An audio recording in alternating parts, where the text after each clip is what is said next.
नमस्कार, राम गुलाम online classes में आपका स्वागत है। आज हम लोग अध्ययन करेंगे आधुनिक शिक्षा, जिसको हमको दो पार्ट में पढ़ना है। स्वतंत्रता से पूर्व की शिक्षा, स्वतंत्रता के पहले की शिक्षा एवं स्वतंत्रता के बाद की शिक्षा व्यवस्था।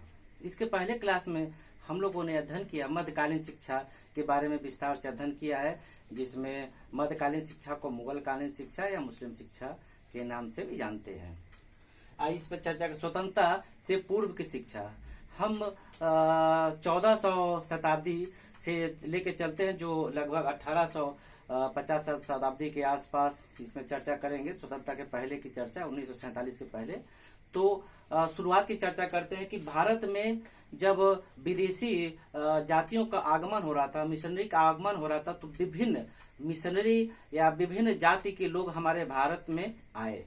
उसमें कुछ जातियां प्रमुख थी जिसकी चर्चा करते हैं, जिसमें मुख्य रूप से भारत आगमन के समय पुर्तगाली, फ्रांसीसी, डच और अंग्रेज आदि जाति या मिशनरी हमारे भारत में आई। क्योंकि हम सब जानते हैं कि हमारा भारत देश शुरू से ही विदेशी आक्रमणकारियों का, विदेशी व्यापारियों का एक आकर्षण का केंद्र रहा है सदा से। और इनके आने का जो प्रमुख उद्देश्य था उस समय, वो उद्देश्य था, उसकी चर्चा करते हैं। उनका जो आने का प्रमुख उद्देश्य था व्यापार करना, और व्यापार के साथ भारत में ईसाई धर्म का प्रचार करना, प्रसार करना। जिसमें से सर्वप्रथम पुर्तगाली आए थे। जैसा कि हम सब जानते हैं कि भारत की खोज के बारे में भी वास्को डी गामा का नाम सामने आता है, जो 1498 ईस्वी में भारत आए। उसी के साथ पूरे विश्व को ये पता चला कि भारत भी ऐसा है कि कोई देश है जहां पर विभिन्न सुख सुविधाएं संपन्न सारी परिस्थितियां मौजूद हैं।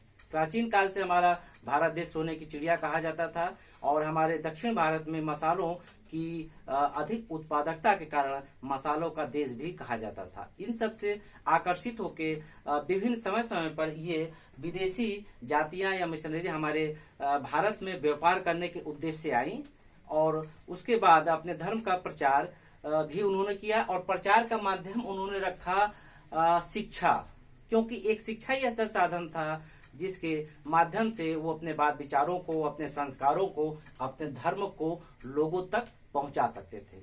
इस संबंध में सर्वप्रथम ईसाई मिशनरियों द्वारा विभिन्न स्कूल खोले जाते हैं भारत में, और उसके बाद उन स्कूलों में निःशुल्क शिक्षा दी जाती है।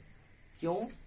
क्योंकि भारत एक विशाल देश था, और उन देशों में अपने धर्म के प्रचार के लिए उन्होंने स्कूल खोले और स्कूल में निःशुल्क शिक्षा दी, जिससे लोग निःशुल्क शिक्षा के फलस्वरूप स्कूल में आएंगे और वो शिक्षा के माध्यम से अपने धर्म का प्रचार करेंगे और अपना धर्म का विस्तार करेंगे।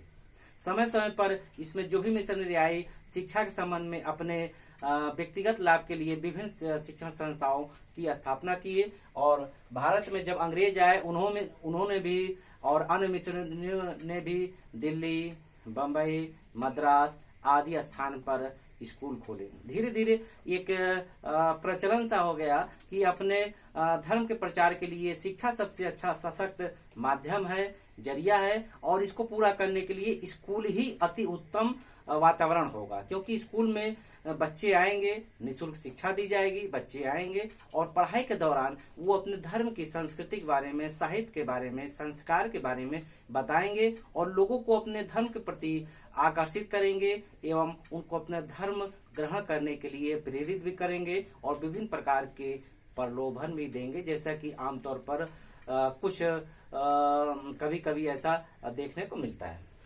और इसके पीछे कुछ अन्य कारण भी थे, उसकी चर्चा करते हैं। ये तो शुरुआती बात हो गई। और जब हम चर्चा करते हैं तो इसकी चर्चा करते हैं 1813 का आज्ञा पत्र या 1813 ईस्वी का चार्टर एक्ट या चार्टर अधिनियम, सब एक है। क्योंकि ये शिक्षा के क्षेत्र में कुछ व्यवस्थित प्रक्रिया थी। इसके पहले हम लोगों ने संक्षिप्त जाना कि भारत में जब विभिन्न जात समुदाय के लोग आए, मिशनरी आए, तो अपने स्वार्थ के लिए उन्होंने स्कूल की स्थापना की। धीरे धीरे एक माध्यम बन गया, एक प्रचलन बन गया, एक जरिया बन गया। ये 1813 का जो चार्टर एक्ट था या अधिनियम था, उसके बनने के पीछे क्या कारण थे? उस समय नेपोलियन युद्ध चल रहा था अंतर्राष्ट्रीय स्तर पर, अंग्रेजी उसमें लिप्त थे ब्रिटेन में, और उनकी आर्थिक मंदी भी बहुत अधिक बढ़ गई थी, महंगाई बढ़ गई थी, व्यापारी लोग व्यापार नहीं कर पा रहे थे, व्यापार चौपट हो रहा था। तो उनको एक नए बाजार की आवश्यकता थी ब्रिटिश व्यापारियों को, एवं उसमें जो निजी व्यापारी थे वो भी मांग कर रहे थे कि उनको भारत आने का अवसर दिया जाए एवं भारत व्यापार का उनको छूट दिया जाए, क्योंकि वो कुछ अपने देश में जो स्थिति चल रही थी उससे उबरना चाहते हैं। तो उन्हीं सब की मांग के फलस्वरूप 1813 का आज्ञा पत्र चार्टर एक्ट या अधिनियम पारित किया गया, जिसके कुछ प्रमुख बिंदु हैं, आइए उनकी चर्चा करें। सर्वप्रथम, कंपनी का भारतीय व्यापार का एकाधिकार समाप्त होना एवं चीन से व्यापार चलता रहेगा, चाय की उद्योग को लेके। दूसरा, ईसाई मिशनरी को भारत में धर्म का प्रचार करने की अनुमति होगी। अगला, भारत में शिक्षा पर प्रति वर्ष 1 लाख का व्यय होगा।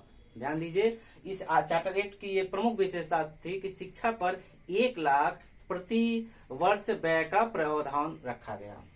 अगला, कंपनी को 20 वर्ष तक का अधिकार होगा, यानी 20 वर्ष तक वो अपने अनुसार उस व्यय को या व्यवस्था को रखेगी, और 20 वर्ष बाद पुनः उसका नवीनीकरण होगा, फिर उसमें जो भी कमी बेसी होगी, संशोधन होगा तो किया जाएगा। आगे, नियंत्रण बोर्ड की शक्ति का विस्तार हो, जो नियंत्रण बोर्ड होते थे उनकी शक्ति का विस्तार हो, जिससे वो इन विभिन्न कंपनियों पर अपना प्रभाव रख सके, नियंत्रित रख सके। उसके बाद आगे पाश्चात्य और पाश विवाद भी आते हैं, आगे इसकी चर्चा करते हैं। अब बिंदुवार चर्चा करें। कंपनी का भारतीय व्यापार पर एक अधिकार समाप्त हो गया। जिसके पहले कंपनी का अधिकार था, एक अधिकार था कि सिर्फ वही व्यापार करेगी। 1813 ईस्वी के आज्ञा पत्र में, चार्टर में, अधिनियम में उस एकाधिकार को समाप्त कर दिया गया एवं चीन से व्यापार जारी रखा गया, चाय के संबंध में उससे व्यापार होता रहेगा। अगला है, ईसाई मिशनरी को भारत में धर्म प्रचार करने की अनुमति होगी। तो इस दिशा में एक आज्ञा पत्र में ये बिंदु रखा गया कि ईसाई धर्म के प्रचार के लिए, प्रसार के लिए कंपनी के जो भी मेंबर होंगे उनको अपने धर्म के प्रचार करने के लिए पूरी छूट होगी, अनुमति होगी, और उसका माध्यम होगा शिक्षा। और शिक्षा के लिए सबसे बेहतर है स्कूल। स्कूल में वो निःशुल्क शिक्षा देंगे, लोग आएंगे, वो अपने धर्म का प्रचार करेंगे, संस्कृति के बारे में बताएंगे, पहनावा के बारे में बताएंगे, आदि चीज बताएंगे, जिससे लोग उनको ग्रहण करने के लिए प्रेरित होंगे। अगला, भारत में शिक्षा पर प्रति वर्ष 1 लाख व्यय होगा। ये महत्वपूर्ण बिंदु है कि भारत में जो शिक्षा पर व्यय होने का बजट था वो 1 लाख प्रति वर्ष था। अभी आगे इसी में चर्चा होगी 1 लाख व्यय किस प्रकार किया जाए, उसमें 2 विचारधारा बनती है, हम आगे कुछ समय बाद चर्चा करेंगे। कंपनी को 20 वर्ष तक अधिकार है। जो भी अधिकार है, जैसे ये 1813 में आई तो 13 से 20 वर्ष तक उसको ये अधिकार रहेगा। जैसे 13 में आई, 13 में 20 जोड़ेंगे 1833 होगा। जो अगला चार्टर एक्ट का अध्ययन करेंगे वो 20 साल बाद में संशोधित आएगा 1833 का चार्टर एक्ट। तो कंपनी को 20 वर्ष तक उस अधिकार होगा और उसके अनुसार वो काम करेगी। फिर 20 वर्ष बाद उसका नवीनीकरण होगा संशोधन के साथ कि क्या उसमें संशोधन करना है, क्या नया पॉइंट जोड़ना है, क्या नया बिंदु रखना है, क्या घटाना इत्यादि। अगला है कि नियंत्रण बोर्ड की शक्ति का विकास किया जाए। जो इसमें नियंत्रण बोर्ड है उसकी शक्ति का विकास किया जाए को विभिन्न प्रकार से इन कंपनी पर अपना नियंत्रण रख सके, अपने अधिकारों का प्रयोग करते हुए उसको सुव्यवस्थित रूप से काम कर सके। आइए इसमें चर्चा करते हैं। प्राच्य और पाश्चात्य विवाद। 1813 का जो आज्ञा पत्र था, एक्ट था, चार्टर अधिनियम था, उससे जो एक विवाद उभर के आया, प्राच्य और पाश्चात्य विवाद के नाम से जाना जाता है। जब शिक्षा पर 1 लाख व्यय की बात आई तो ये विचार आया, 2 प्रकार से विचार आए। एक पाश्चात्य विचार यानी पश्चिमी विचार, अंग्रेजों का विचार, एक प्राच्य विचार जो भारतीयों का विचार था। जिसमें से पाश्चात्य जो विचार था उनका ये मानना था जो यूरोपीय ज्ञान है, सभ्यता है, साहित्य है, यानी अंग्रेजों का जो भी सभ्यता, साहित्य, संस्कार आदि है, उसका विकास भारत में हो और उसका माध्यम अंग्रेजी भाषा रखा जाए। ध्यान दीजिएगा, भारत में जो पाश्चात्य संस्कृति का, सभ्यता का, साहित्य का विकास किया जाए और उसका माध्यम रखा जाए अंग्रेजी भाषा। और जबकि एक दूसरा विवाद था प्राच्य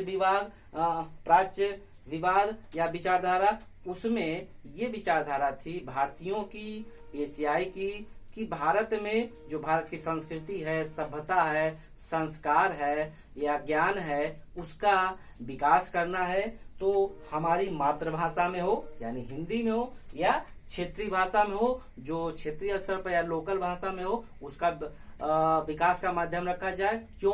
क्योंकि जो हमारी मातृभाषा है हमारे संस्कृति, हमारे सभ्यता को संरक्षण देती है, पल्लवित करती है एवं विकास में सहायक करती है। तो इस संबंध में जो शिक्षा पर व्यय का संबंध आया उसमें दो विचार निकल के आए, प्राच्य और पाश्चात्य विवाद। ये आगे बहुत मशहूर होता है। ये भी प्रश्न बनता है कि पाश्चात्य और पाश्चात्य विवाद किस चार्टर एक्ट के अंतर्गत उभर के आया या सामने आया। तो 1813 के अनुसार पाश्चात्य विचार विवाद का मतलब या विचारधारा का मतलब है यूरोपीय ज्ञान यानी पश्चिमी सभ्यता ज्ञान, अंग्रेजों का ज्ञान का प्रसार करना और माध्यम इंग्लिश रखना। और प्राच्य विचारधारा का मतलब है भारतीय संस्कृति, सभ्यता, साहित्य का विकास हो और उसका माध्यम मातृभाषा यानी हिंदी रखा जाए या क्षेत्रीय भाषा रखा जाए। अब दोनों में विवाद होने लगा कि दोनों कहते हैं ये भाषा का माध्यम हो, इस भाषा का माध्यम हो। विवाद बहुत बढ़ता है। बाद में इसके बाद जब अगला एक्ट पढ़ेंगे तो उसमें विवाद जाता है, फिर उसके बाद पढ़ेंगे तो लॉर्ड मैकाले में भी विवाद आता है। ये लंबे समय तक प्रक्रिया विवाद में रहती है, लेकिन इसका उपज या उत्पन्न होना 1813 का चार्टर एक्ट माना जाता है। इसके पीछे क्या कारण थी? अंग्रेजों का एक अंदरूनी सोच थी, षड्यंत्र था कि जब भारत में अंग्रेजी माध्यम का विकास करेंगे तो वो जो भारतीय हैं, भारतीय मन से अंग्रेज होंगे। यानी जब उनको हम संस्कृति, अंग्रेज संस्कृति के बारे में बताएंगे, सभ्यता के बारे में बताएंगे, पहनावा आदि के बारे में बताएंगे, तो विचार से, व्यवहार से वो अंग्रेज होंगे लेकिन तन से भारतीय होंगे। देखिए दो बातें हो गई, वो भारतीय शरीर से रहेंगे, तन से रहेंगे, लेकिन विचार से वो जब अंग्रेजी सभ्यता के बारे में बताएंगे, उनको ग्रहण करवाएंगे, उनको प्रलोभन देंगे, तो सारा उनका बात, विचार, व्यवहार अंग्रेजों जैसा होगा, लेकिन शरीर से भारतीय रहेंगे। जब उनको भारतीय परंपरा से मतलब रहेगा नहीं, जब अंग्रेजी संस्कृति के प्रति वो सहानुभूति रखेंगे, तो अंग्रेजों का जो उद्देश्य था कि अधिक से अधिक यहाँ अपने धर्म का प्रचार करना, अपने संस्कृति का प्रचार करना एवं संस्कृति के विकास के लिए अधिक से अधिक लोगों को अपने धर्म में लाना। तो वो बहुत से ऐसे भी लोग समय समय पर इतिहास देखने को मिल जाते हैं कि वो किसी प्रलोभन के चलते अपने धर्म को छोड़ के अन्य धर्म ग्रहण कर लेते हैं, जो बाद में हमारे लिए अच्छा नहीं होता। तो इस प्रकार आज हम लोगों ने जाना कि 1813 का जो आज्ञा पत्र था उसमें जो मुख्य रूप से विवाद उभर के आया, प्राच्य और पाश्चात्य विवाद आया। और इसके बाद एक और आया कि इस चार्टर एक्ट में जो शिक्षा पर प्रति व्यय 1 लाख की राशि थी उसको खर्च करने पर विवाद हुआ। वो दो विचारधारा सामने आई, पाश्चात्य विचारधारा और प्राच्य विचारधारा। पाश्चात्य मतलब पश्चिमी अंग्रेजों की विचारधारा जो माध्यम अंग्रेजी रखना चाहते थे, और भारतीय विचारधारा, प्राच्य विचारधारा जो शिक्षा का माध्यम, भारतीय संस्कृति, साहित्य का माध्यम अपनी मातृभाषा या क्षेत्रीय भाषा रखना चाहते थे। इस प्रकार आज हम लोगों ने इसका अध्ययन किया और इसके बाद हम लोग चार्टर एक्ट 1833 का अध्ययन करेंगे। नमस्कार।